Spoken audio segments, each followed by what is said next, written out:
بسم اللہ الرحمن الرحیم۔ کہانی گھاٹ کے محترم عزیز دوستو، السلام علیکم۔ روایت ہے کہ حضرت لال شہباز قلندر رحمۃ اللہ علیہ کانوکن، جو کہ ہندوؤں کا اکثریتی محلہ تھا، اس کے قریب ہی بیٹھا کرتے تھے۔ اس محلے میں کانوکن کا ایک خاندان رہتا تھا۔ یہ لوگ پردے کے بہت پابند تھے۔ ان کی عورتیں ڈولی میں بیٹھ کر آیا جایا کرتی تھیں۔ کانوکان خاندان کی ایک عورت حضرت لال شہباز قلندر رحمۃ اللہ علیہ سے بے حد عقیدت رکھتی تھی۔ جب بھی آپ گلی میں آ کر بیٹھتے، وہ عورت بھی کھڑکی میں آ کر گھنٹوں حضرت لال شہباز قلندر رحمۃ اللہ علیہ کا نظارہ کرتی رہتی۔ عورت کی شدید خواہش تھی کہ وہ کسی طرح حضرت لال شہباز قلندر رحمۃ اللہ علیہ کا دیدار کر لے، مگر آپ ہمیشہ سر جھکا کر بیٹھا کرتے تھے، اس لیے وہ اپنی کوشش میں کامیاب نہ ہو سکی۔ ایک دن اس ہندو عورت کی وحشت اس قدر بڑھی، اس نے شوق دیدار میں کھڑکی سے چھلانگ لگا دی اور حضرت لال شہباز قلندر رحمۃ اللہ علیہ کے قدموں میں جا گری۔ زیادہ اونچائی سے گرنے کی وجہ سے وہ ہندو عورت زخمی ہو گئی تھی۔ اس نے ایک نظر حضرت لال شہباز قلندر رحمۃ اللہ علیہ کے چہرے مبارک کو دیکھا اور دنیا سے رخصت ہو گئی۔ جب محلے کے لوگوں کو پتہ چلا تو ہر طرف ایک شور برپا ہو گیا۔ مرنے والی ہندو عورت کے رشتہ دار اس عورت کی لاش اٹھانے کے لیے حضرت لال شہباز قلندر رحمۃ اللہ علیہ کی خدمت میں حاضر ہوئے اور عرض کرنے لگے، حضور، اگر آپ اجازت دیں تو اس بد نصیب عورت کو لے جائیں اور اس کی آخری رسومات ادا کریں۔ کانوکان کے خاندان کے لوگوں نے حضرت لال شہباز قلندر رحمۃ اللہ علیہ سے اجازت اس لیے مانگی تھی کہ مرنے کے بعد بے پردگی کے خیال سے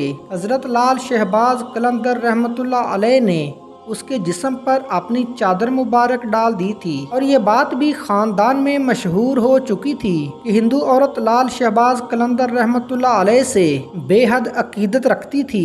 حضرت لال شہباز قلندر رحمۃ اللہ علیہ نے ان لوگوں کی درخواست سن کر فرمایا، میری اجازت کی کیا ضرورت ہے، تمہاری امانت ہے، جہاں چاہو لے جاؤ۔ حضرت لال شہباز قلندر رحمۃ اللہ علیہ کی اجازت کے بعد اس لڑکی کے رشتہ داروں نے لاش اٹھانے کی کوشش کی، مگر اپنے مقصد میں کامیاب نہ ہوئے۔ انہیں ایسا محسوس ہو رہا تھا کہ جیسے لاش بہت زیادہ وزنی ہو گئی ہے۔ دوسرے عزیزوں کو بلایا گیا، مگر 15-20 افراد مل کر بھی ایک کمزور سی عورت کو نہ اٹھا سکے۔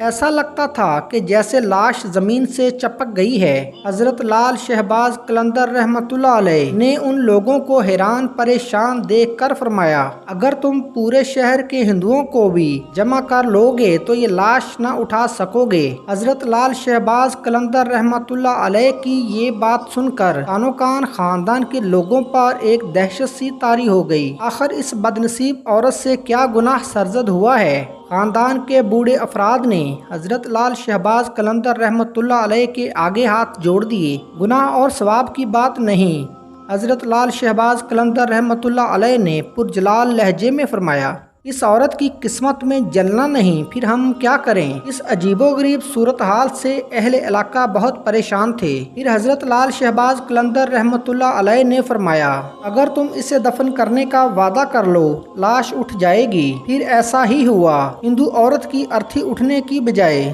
جنازہ اٹھا اور اسے مسلمانوں کے طریقے پر دفن کیا گیا۔ حضرت لال شہباز قلندر رحمۃ اللہ علیہ کی یہ کرامت دیکھ کر کئی ہندو آپ کے دست مبارک پر ایمان لے آئے۔ اس عورت کی قبر آج بھی سیون میں موجود ہے۔ حضرت لال شہباز قلندر رحمۃ اللہ علیہ کے عرس مبارک کے موقع پر اس کی قبر سے مہندی اڑتی ہے اور مہندی مختلف علاقوں سے گزر کر حضرت لال شہباز قلندر رحمۃ اللہ علیہ کی درگاہ پر لائی جاتی ہے۔ محترم عزیز دوستو، اگر آج کی ویڈیو آپ کو اچھی لگی ہو تو ہمارے چینل کہانی گھاٹ کو لائک، شیئر اور سبسکرائب کر دیجیے۔